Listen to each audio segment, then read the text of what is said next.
अभी होली का रंग उतरा भी नहीं था कि होली के रंग पर भक्ति का रंग चढ़ गया। होली हो और होली में राधा और कृष्ण का जिक्र ना हो तो होली भी अधूरी है। होली का रंग तभी अच्छा लगता है जब उसमें राधा और कृष्ण के प्रेम की फुहार छिड़क दी जाए।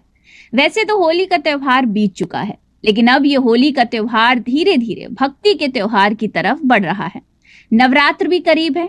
कहा यही जाता है कि होली 40 दिनों तक मनाई जाती है और उसी कड़ी में राजधानी लखनऊ के इस्कॉन टेम्पल में राधा कृष्ण के भक्त रविवार को होली खेलते हुए नजर आए।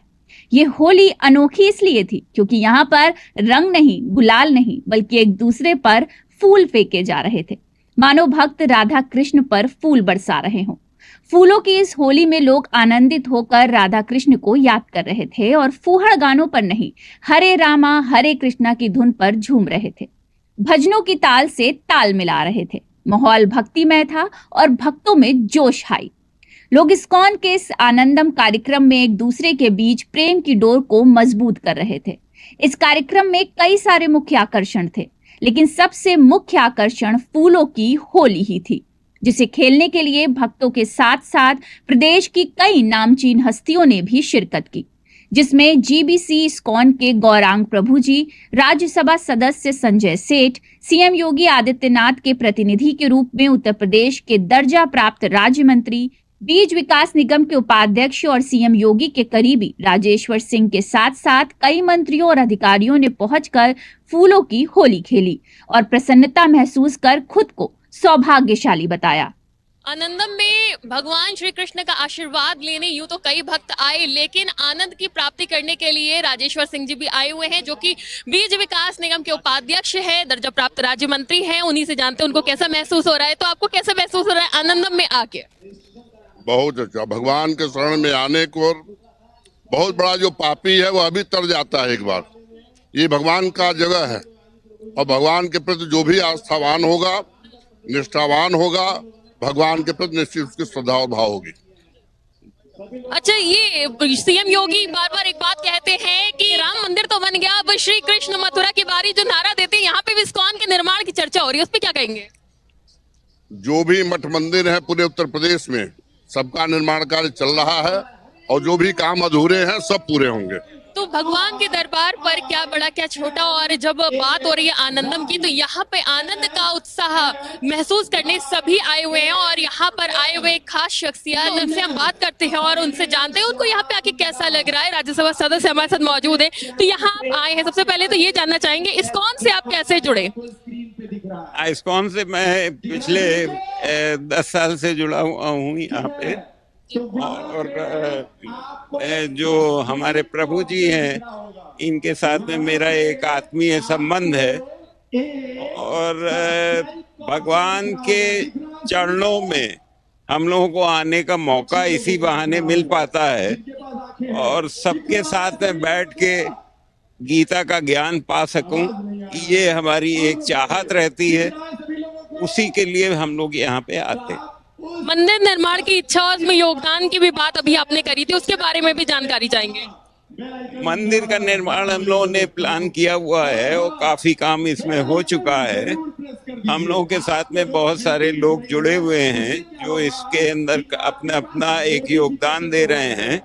मैंने एक अपील भी की है यहाँ पे बाकी लोगों से भी कि जो लोग इसके अंदर साथ में जुड़ेंगे, ये मंदिर हम लोगों के हिसाब से बहुत भव्य तरीके से और भगवान की कृपा से बन सकेगा। जो आयोजन आज यहाँ हुआ आनंदम का, कैसा महसूस हुआ आपको?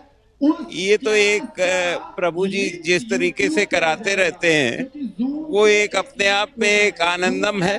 आनंद मिल रहा है यहाँ आके और मेरे ख्याल से जितने सब आए हैं सबको आनंद मिल रहा है। इसी तरह के आगे भी आयोजन होते रहते हैं, पहले भी हुए हैं, आगे भी होते रहते हैं, उनका सबका लाभ हम सबको मिलता रहता है।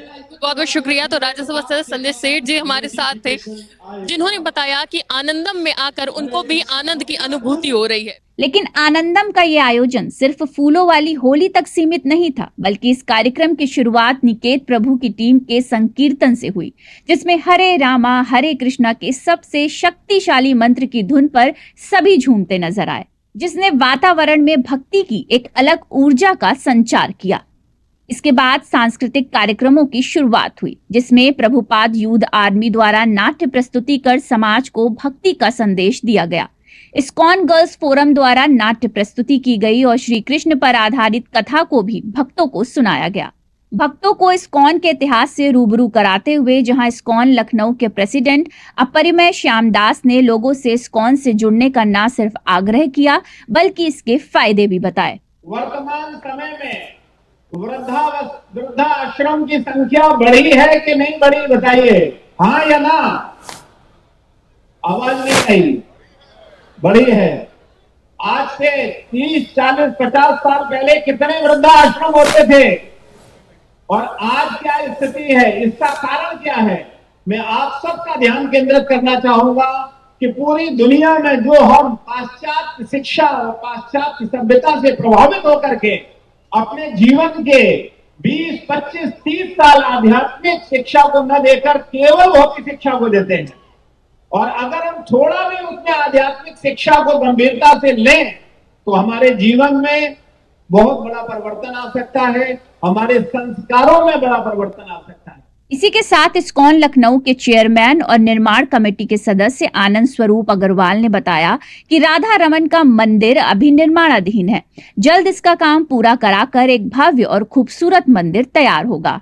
तो इस्कॉन मंदिर में निर्माण कार्य जारी है। मंदिर को और भव्य बनाने में कई लोगों का योगदान है और इन्हीं में से एक है आनंद स्वरूप अग्रवाल जी, जो कि निर्माण सदस्यों में से भी एक है।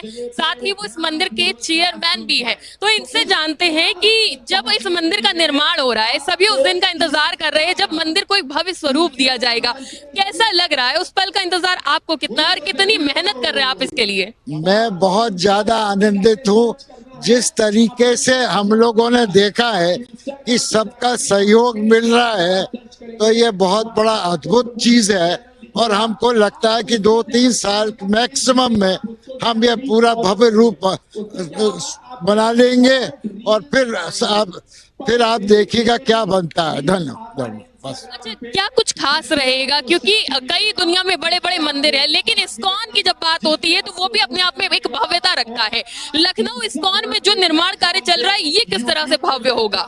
ये आपको मैं बताऊं, जैसे कि अभी हमने शिखर बनवाया, सॉलिड मार्बल का शिखर बनवाया, उसी तरीके से हम 100 कमरे का एक वो बना रहे हैं जिसको कहते हैं कि उसको ठहरने के लिए कि हर मेंबर जो उसका मेंबर होगा वो यहाँ पर ठहरेगा और अनेक सुविधाएं और बहुत सुविधाएं दे रहे हैं। बिल्कुल, बहुत बहुत शुक्रिया। तो ये आनंद स्वरूप अग्रवाल जी थे, चेयरपर्सन लखनऊ इस्कॉन, जिन्होंने बताया कि उस दिन का इन्हें भी बेसब्री से इंतजार है जब मंदिर का निर्माण कार्य पूरा होगा। बहुत ही भव्य शानदार तरीके से बनकर तैयार होगा लखनऊ इस्कॉन का ये निर्माणाधीन मंदिर।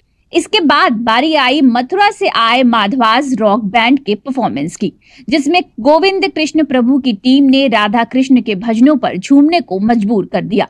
माधवास रॉक बैंड की प्रस्तुति पर भक्तों का उत्साह देखते ही बना और भक्त निरंतर थिरकते हुए आनंद के सागर में डुबकियां लगा रहे थे।